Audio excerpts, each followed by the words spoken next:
Suga Sean O'Malley did the unexpected and shocked the world last Saturday by TKOing the reigning UFC bantamweight champion, Aljamain the Funkmaster Sterling. Now, it may not seem like all sunshine and rainbows at the top of the division. Now that O'Malley has reached the pinnacle of MMA, staying on top might be harder than reaching that point. Bantamweight is one of the most stacked divisions in the UFC. This video is going to be different from my other essays. I'm going to break down the potential matchups Sean O'Malley faces against the top 6 of the bantamweight division. Rank number 2. Merab Dvalishvili is the ranked number 2 fighter in the bantamweight division. He was formerly ranked number 1, and he gained that spot by completely dismantling Petr Yan. He shot almost 50 takedowns in the full 25 minutes of the fight and looked like he wasn't slowing down. He probably could have gone in for an hour and shoot over 100 takedowns. Merab is a big challenge for O'Malley. His seemingly unlimited stamina and willingness to stick to the game plan is something that can prove troubling for O'Malley. Merab would stick to his game plan of shooting takedowns, which would open up his stand-up and gas out Sean O'Malley. The only problem would be closing the distance. He would have to work with the jab to close the distance against O'Malley and be careful with the counters of O'Malley. Merab is a teammate of Aljamain Sterling, so having that insight on O'Malley since Aljo lost, he can work with him and create a game plan to avoid the counters of O'Malley. Rank number 3, Henry Cejudo. Henry Cejudo had a close match, not really, with the former champ Aljamain Sterling. Henry is a short, stocky wrestler that has a good stand-up and, most importantly, a great fight IQ. Pictures were released of Aljamain Sterling asking Cejudo for his opinion on the O'Malley fight, and Cejudo predicted Aljo's loss to a T. Henry Cejudo puts defense and fight IQ first. In a fight, he won't let emotions get the best of him and make a mistake that could end the fight. Henry, being the smaller fighter, also makes level changes easier. If Sean and Henry were to fight, Sean would be cautious of the Henry's wrestling. Yes, he stuffed a half single leg takedown from Aljo, but Henry would fully commit to a takedown and would not be discouraged by a missed takedown, much like Merab. Rank number 4, Cory Sandhagen. Cory Sandhagen and Sean O'Malley are very similar in style. Tall, lanky strikers. The only difference is that Sandhagen is more well-rounded than O'Malley. It is too soon to say, as O'Malley's wrestling wasn't shown whatsoever in the Aljo fight, but as of right now, Cory Sandhagen is the more well-rounded fighter out of the two. A one-armed Sandhagen was able to wrestle fuck Rob Font.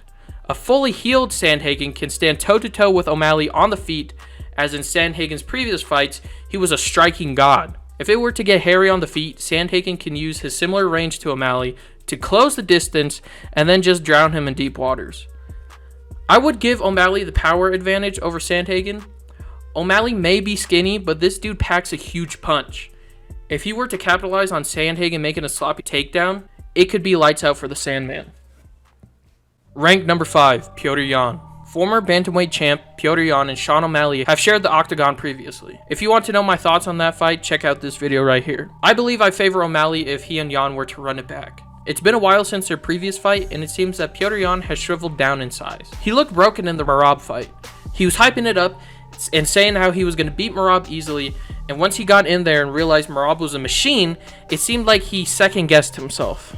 I'm not sure if the confidence is still there in Yan. He did say he has taken some time off from fighting, so maybe he'll find that dog in him again, but as of right now, I think O'Malley takes it handily. Rank number 6, Marlon Vera.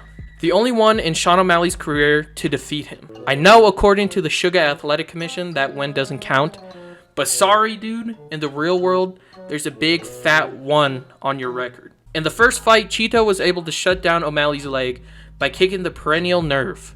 He then laid down some vicious elbows on O'Malley on the ground, and one seemed to almost knock out O'Malley. It seems that this was written to be O'Malley's next fight, as he called out Cheeto after winning the championship, and Cheeto fought on the same exact night. They both didn't take much damage, so it seems like they should both be ready around the same time. Plus the storyline of Sean O'Malley wanting to avenge that only loss, it seems too enticing. Unfortunately, I think Cheeto takes this one. Cheeto is made of something else. In all of his recent fights, he has barely taken any damage. His opponents may outland him, but he does not show any damage on his face, and he doesn't slow down in the octagon. In a 5-rounder, I feel that Cheeto will take the edge in stamina, as Sean O'Malley may outland Cheeto in the first 2 rounds, but Cheeto is a slow starter, so he would start picking it up in round 3 and start laying power strikes on O'Malley. Cheeto hits fucking hard, man. Look at this picture of Rob Font. I do feel that Cheeto would accidentally lose the fight if he lets Sean O'Malley get too ahead of him in the first 2 rounds. And if he starts picking it up in round 3, O'Malley could snake that round away from him. He should start picking it up in round 2 to be safe, as being down 2 rounds is too risky. Last but not least, ranked number 1, former champion Aljamain Sterling. Sterling has called for some time off, but has shown interest in a rematch with O'Malley. I feel that this fight could play out similarly to last Saturday, or if Aljo sticks to his game plan and wrestles early and more frequently, he could possibly backpack O'Malley and take him out. It all depends on the mental of Aljamain Sterling. O'Malley would come into the rematch super confident, and Aljo would have to fear the power of O'Malley. Aljo needs to gain Sean's respect early and go for takedowns. Once he has O'Malley thinking of the takedown, it'll open up his striking. All he needs to do is keep the defense up, work them legs from the outside, then either feint a level change or work the jab to close the distance. It is unfortunate that Aljo lost, as now it seems he may never get the respect he deserves. But maybe he will in a rematch. The path that waits O'Malley on the top of the bantamweight division is long and treacherous. The bantamweight division is extremely stacked, and O'Malley's skill set hasn't entirely been shown.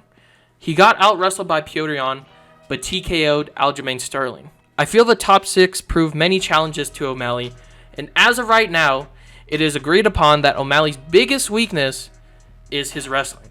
Many of the top 6 are capable of taking O'Malley to the ground. If I were to pick who I think will prove the biggest challenge to O'Malley's crown, it would have to be either Cheeto or Sandhagen. As mentioned, Cheeto has beaten O'Malley before and can probably do it again with his iron chin, face, body.